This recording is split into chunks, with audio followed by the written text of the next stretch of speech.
ఉన్న బంగారాన్ని విడిపించి ఆ రోజు ఆన్లైన్ రేటుకే మేము కొంటాం. Sharma gold company. ఎన్నికల సందర్భంగా నిన్న తెనాల్లో జరిగినటువంటి ఒక దారుణ ఘటన అందరికీ తెలిసిందే. క్యూ లైన్ లో ఉన్నటువంటి ఒక వ్యక్తిని, ఆయన పేరు గొట్టిముక్కల సుధాకర్, ఆయన్ను లోకల్ సిట్టింగ్ ఎమ్మెల్యే అలాగే వైసీపీ ఎమ్మెల్యే అభ్యర్థి అయినటువంటి అన్నాబొత్తుని శివకుమార్ చెంపదెబ్బ కొట్టడం, ఆ తర్వాత తిరిగి స్పాంటేనియస్ గా ఆ ఓటర్ కూడా ఆయన్ని కొట్టడం, ఆ తర్వాత ఎమ్మెల్యేకి సంబంధించినటువంటి అనుచరులందరూ కలిసి ఆయన మీద మూకుమ్మడిగా దాడి చేయటం, ఇదంతా మనం విజువల్స్ లో చూసాము.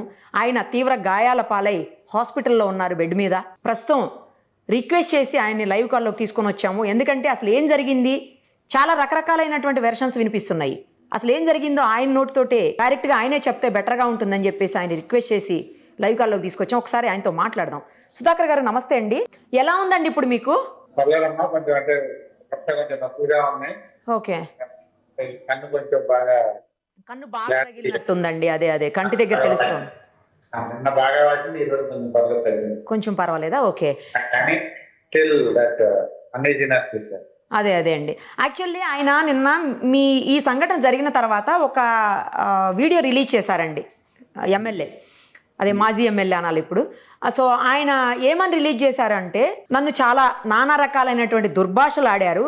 ఆయన కమ్మ సామాజిక వర్గానికి చెందినటువంటి వ్యక్తి, నేను ఎస్సీలకి బీసీలకు మైనారిటీలకు సపోర్ట్ చేస్తున్నానని చెప్పేసి నీచమైన పదజాలాన్ని యూజ్ చేశారు నా భార్య ముందరే. అందుకని చెప్పి డిస్కషన్లో నేను కొట్టాను తప్పించి నేనేం కావాలని కొట్టలేదు, లేకపోతే ఆయన మీద నాకు ఎలాంటి పగలేదు. ఇంకొకటి, ఆయన చెప్తున్నట్లు ఎక్కడ క్యూ లైన్లో రమ్మని అనడం కానీ, లేకపోతే నేను రూల్స్కి వ్యతిరేకంగా వెళ్ళినందుకు ఆయన నన్ను ఏం క్వశ్చన్ చేయలేదు. ఆయన నన్ను తీవ్రమైనటువంటి నానా రకాలైనటువంటి పదజాలంతో అన్పార్లమెంటరీ వర్డ్స్ తోటి దుర్భాషలాడారు అని చెప్పేసి ఒక వీడియో రిలీజ్ చేశారు. అసలు మీరు ఎక్కడ ఉంటారు? అసలు మీరు ఇక్కడ ఉండరు, మీరు బెంగళూరు వ్యక్తి అని చెప్తున్నారు. కేవలం మీరు బెంగళూరు నుంచి వచ్చి ఓటు వేయడానికి ఇలా ఆయన్ని నానా దుర్భాషలాడారు అని చెప్తున్నారు. నిజమా? మీరు బెంగళూరులో ఉంటారా? అసలు మీరు ఏం చేస్తారా? ఫస్ట్ మీ గురించి చెప్పి తర్వాత ఏం జరిగిందో చెప్పండి సార్ కొంచెం. నేను వ్యాపార నిమిత్తం అటు అన్ని ప్లేసెస్ తిరుగుతూనే ఉంటామమ్మా. మా అమ్మగారు మా ఫ్యామిలీ తెనాల్లో ఉంటారు. నేను గత సెప్టెంబర్ నుంచి తెనాల్లో నెలకు 15 రోజులు చొప్పున అక్కడ 15 రోజులు అటు ఇటు తిరుగుతా ఉన్నాను. మొన్న బెంగళూరు నుంచి వెళ్ళాను అండ్ వారం రోజులు 10 రోజుల నుంచి తెనాల్లోనే ఉన్నాను. నేను ఓటు వేసుకోవడానికి తెనాలి. సో అసలు ఏం జరిగింది అక్కడ? ఆయన అన్నట్లు నేను ఆయన ఎప్పుడు కలవలేదు, ఆయన గురించి మాట్లాడాల్సిన అవసరం నాకు లేదు. ఒకవేళ ఆయనకు అటువంటి ప్రూఫ్లు ఉంటే మీడియా ముఖంగా బయట పెట్టి అనమనండి, ఆరోపణ చేయమనండి, దానికి నేను ఒప్పుకుంటాను. అంతేగాని ఏ ఆధారాలు లేకుండా అలా మాట్లాడటం అది ఆయన విజ్ఞప్తే వద్దాం. అసలు ఏం జరిగిందండి ఆ సందర్భంలో? అంటే ఆయన మీ మీద చేయి చేసుకోవటం, తిరిగి అనుకోకుండా స్పాంటేనియస్గా అక్కడ జరిగింది చూస్తుంటే మీరు కావాలని ముందు ప్లాన్ చేసుకుని కొట్టినట్లయితే అనిపించట్లేదు. మరి ఏం జరిగింది అసలు చెప్పండి? ఆ సంఘటనకు ముందు ఆ పరిస్థితికి ఏ సంఘటన దారి తీసింది అసలు? ఆ సంఘటన అనుకోని సంఘటన, దానికి ముందు వెనక ఏమీ లేవు. మామూలుగా నేను 7 గంటల 5 నిమిషాలకు వచ్చి క్యూలో నిలబడ్డాను. అప్పటికే క్యూ కాంపౌండ్ లోపల ఉంది, మళ్ళీ రోడ్డు మీద కూడా ఉంది. రోడ్డు మీద కూడా చాలా లెంగ్తీ క్యూ ఉంది. సో ఆ లెంగ్తీ క్యూలో నేను వెనక నిలబడి నా వెనక కూడా చాలా మంది ఉండటం జరిగింది. పోలింగ్ స్టార్ట్ అయింది కానీ ఆ మెషిన్ ఏదో లేట్ స్టార్ట్ అవ్వలేదని చెప్పి అప్పుడు లేట్ అయింది. తర్వాత నేను అక్కడ ఆ రోడ్డు మీద నుంచి బిల్డింగ్ కాంపౌండ్ గేట్ వరకు వచ్చేటప్పటికి ఆల్మోస్ట్ 8-10 అయింది. అక్కడి నుంచి మెయిన్ ఎంట్రన్స్ దగ్గరికి వచ్చేటప్పటికి 1.5 hours, ఆల్మోస్ట్ 2 hours పట్టింది. అప్పటికి ఇంకా 10 మంది నా ముందు ఉన్నారు. So there was lot of అంటే క్రౌడ్ బాగా వచ్చారు. సో ఆల్మోస్ట్ 3 గంటల అప్పటికే అయింది. సో అందరికి అంటే 3 గంటలు నుంచున్నట్టు వలన ఎవరికైనా కొంచెం చాలాసేపు నిలబడేసరికి కొంచెం ఇరిటేషన్ వస్తుందిలేండి. ఇరిటేషన్ అంటే బేసిక్ గా అంటే ఇరిటేషన్ కాదు. అప్పటికి నేను హెల్ప్ ఓల్డ్ ఏజ్ పీపుల్ కి, ప్రెగ్నెంట్ ఉమెన్ కానీ చాలా హెల్ప్ చేశాను. అక్కడ CCTV ఫుటేజ్ లో మీరు చూస్తే అవన్నీ కూడా తెలుస్తాయి. ఆ టైంలో ఈయన కుటుంబము అంటే వాళ్ళ భార్య, పిల్లలు, మళ్ళా వాళ్ళ ఫాలోవర్స్, మీడియా ఎగ్జిట్ గేట్ కూడా లోపలికి వెళ్ళడం జరిగింది. కొంతమంది ఫాలోవర్స్ బయట ఉన్నారు, కొంతమంది లోపలికి వెళ్ళారు. నేను మామూలుగా నాకు తెలిసినంత వరకు మామూలుగా ఎమ్మెల్యే విత్ మీడియా వెళ్ళారంటే పోలింగ్ ఎలా జరుగుతుంది, అటువంటి పరిచయం జరగటం అవన్నీ నార్మల్ థింగ్స్. బట్ ఫ్యామిలీతో వెళ్ళారంటే ఓటింగ్ వేయడానికి అర్థమైంది. సో నేను బయట ఫాలోవర్స్ తో ఓటు వేయడానికి వచ్చినప్పుడు మాత్రం ఎవరైనా సరే క్యూలో రావాల్సిందే అని అనడం జరిగింది. వాళ్ళు నీకు ఎందుకులే అక్కడ దూషించారు. అయినా కానీ నేను క్యూలోనే రావాలి ఎవరైనా సరే అనడం జరిగిందమ్మా. తర్వాత ఆయన ఓటేసి బయటకు వచ్చేటప్పుడు వాళ్ళు అందరూ వచ్చారు, బయటికి వెళ్ళారు. వెళ్ళినప్పుడు వాళ్ళ ఫాలోవర్స్ ఇట్లా అదే సుధాకర్ అయినాథ్ ఇట్లా అన్నాడు అది ఇది అంటే ఆయన దురుసుగా నా మీదకి రావటం, ఎవడరా నువ్వు అది ఇది అంటాం కొట్టడం కూడా జరిగింది. అంత స్పర్ ఆఫ్ ది మూమెంట్ నేను కూడా కొట్టాను.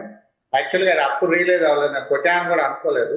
అది నేను పోలీస్ స్టేషన్ తర్వాత పోలీస్ స్టేషన్ నాకు వీడియో క్లిప్ చూపించినప్పుడు నేను కొట్టినట్టుగా పోలీసులు చెప్పారు. స్పర్ ఆఫ్ ది మూమెంట్ కొట్టాను. తర్వాత వాళ్ళ ఫాలోవర్స్ అందరూ నా మీద ఒక 7-8 మంది దాకా కాళ్ళు చేతులతో విపరీతంగా గాయపరిచారు. నాకు మొహము ఇదంతా రక్తంతో కూడిన గాయాలు, మొత్తం చెట్టు అంతా రక్తం అవన్నీ అవడం జరిగింది. కంటి కింద బాగా స్వెల్లింగ్ కూడా వచ్చింది. మొత్తం వీపు వెనకమాల మీరు అవన్నీ నిన్న వీడియోల్లో చూసే ఉంటారు. అంటే ఒక 10 మంది కలిసి 7-8 మంది 10 మంది కలిసి ఒక్కడిని చేసి కొట్టడం వల్లనే ఎలా దెబ్బలు అవుతాయి మీకు తెలుసు.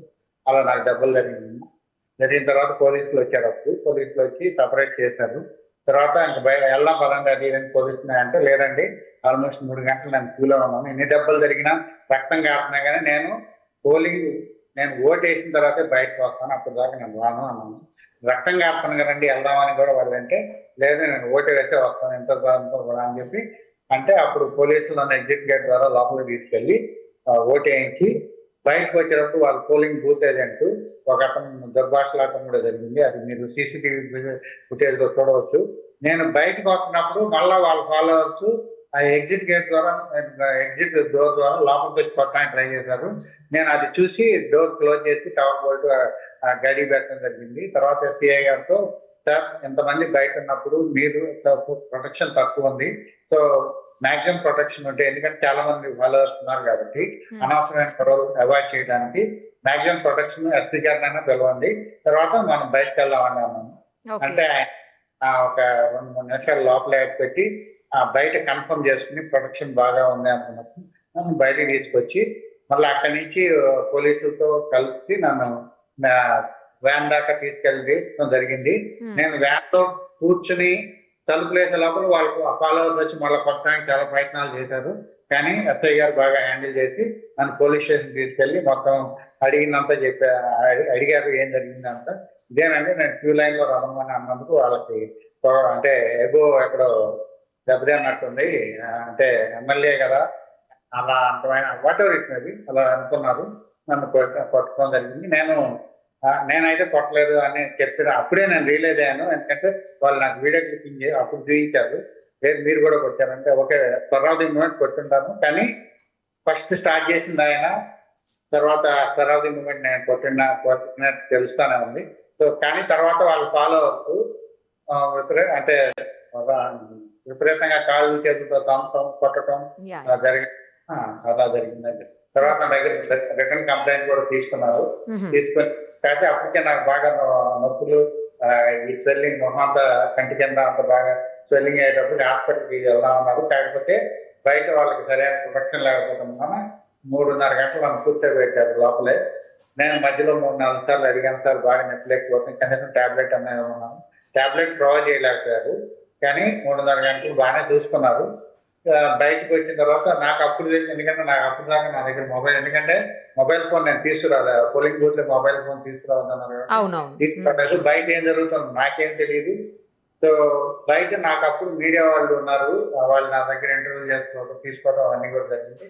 అక్కడి నుంచి నన్ను వాళ్ళ వెహికల్ ఎక్కించి గుంటూరు జనరల్ హాస్పిటల్ తీసుకొచ్చి నన్ను అడ్మిట్ సాయంత్రం అరౌండ్ 5-5:30 టైంలో జాయిన్ చేశాను. అక్కడి నుంచి ట్రీట్మెంట్ జరుగుతాను. సో ఆయన ఆరోపించినట్లు, అంటే ఆయన ఒక వీడియో రిలీజ్ చేసినట్లు మీకు ఆయనకు ముందు పరిచయం కానీ, లేకపోతే మీరు కమ్మ సామాజిక వర్గానికి చెందిన వ్యక్తి కాబట్టి ఆయన్ని తిట్టారని చెప్పేసి అనడము, తర్వాత ఎస్సీలకు, ఎస్టీలకు, బీసీలకు, మైనారిటీలకు ఆయన సపోర్ట్ చేస్తున్నారు కాబట్టి అది తప్పు అని చెప్పేసి మీరు ఆయన తిట్టారు అనేది అయితే రాంగ్. వాళ్ళ భార్య ముందునే తిట్టారు, మీరు కూడా ఐతానగర్కి చెందిన వ్యక్తి అని చెప్పి చెప్పారు ఆయన ఆ వీడియోలో. అదంతా కూడా నిజం కాదా అండి? నాకు ఐతానగర్ వాళ్ళ లైన్ పక్కనే, అదే వాళ్ళ ఇంటికి 2 ఇళ్ల ముందులే మా ఇల్లు, అక్కడే నేను ఉంటాను. మా ఇంకో ఇల్లు కూడా ఉంది, ఆ 2 ప్లేస్లో ఉంటాను. సో అంటే ఐతానగర్ లోనే ఉంటాను. మాకు ఐతానగర్ లో 2 ఇళ్ళు ఉన్నాయి. సో అక్కడ ఇక్కడ ఉంటాను. నేను అంటే ఆయన నిరాధారమైన ఆరోపణలు అయితే చేశారు.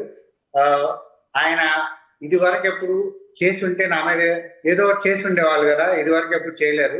నిన్న స్పరావతి మూమెంట్ లోనే ఆయన రావటం అదంతా జరిగింది. ఆయన దగ్గర అటువంటి ఆధారాలు ఉంటే బయట పెట్టమని నన్ను ఏదైనా చేసుకోవడానికి ఆస్కారం ఉంది. కానీ అటువంటి నేను ఎప్పుడు చేయలేదు. నేను అది గంటాపరంగా తప్పు. ఇది నిన్న చూస్తుంటే అంటే అక్కడ మీడియా మిత్రులతో మేము మాట్లాడినప్పుడు కానీ లేకపోతే ఆ సంఘటనని విజువల్స్లో చూస్తున్నప్పుడు కానీ అది అనుకోకుండా జరిగిన సంఘటనగా అనిపిస్తుంది తప్పించి ప్రీ ప్లాన్డ్గా, అంటే ఆయన నుంచి ప్రీ ప్లాన్ లేదు, మీ నుంచి కూడా ప్రీ ప్లాన్ అని ఏమి అనిపించట్లేదండి. అంతే, నేను దానికి కంప్లీట్ గా అసలు ఎందుకంటే నేను వచ్చింది ఓటేసి ఎల్డి, పైగా నా ఉద్దేశం ఏంటంటే తర్వాత మా అమ్మగారిని తీసుకెళ్ళి ఓటేసి టైం మిగిలితే ఆ ఏరియాలో వికలాంగులు కానీ ఇటువంటి వాళ్ళకి నేను పోలింగ్ బూత్లు ఇటువంటి హెల్ప్ చేద్దామని అనుకుని నేను వచ్చాను.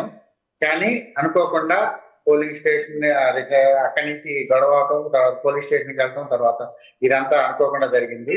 బట్ ఇటువంటి స్వరాజ్య మూమెంట్ లో జరిగినాయి కానీ నథింగ్ ఇస్ ప్లాన్.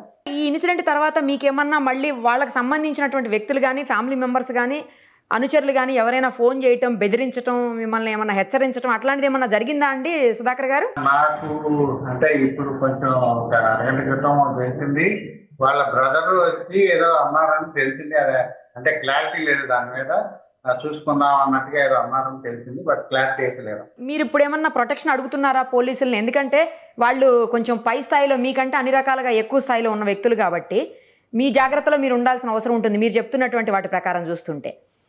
వాళ్ళ నుంచి, వాళ్ళ ఫ్యామిలీ నుంచి నన్ను ఆ ఫ్యామిలీని రక్షించాల్సిన బాధ్యత పోలీసులు చేయాలి. అది నేను కోరుకుంటున్నాను కూడా. మీరు ఇక్కడే ఉంటారా, వెళ్ళిపోతారా?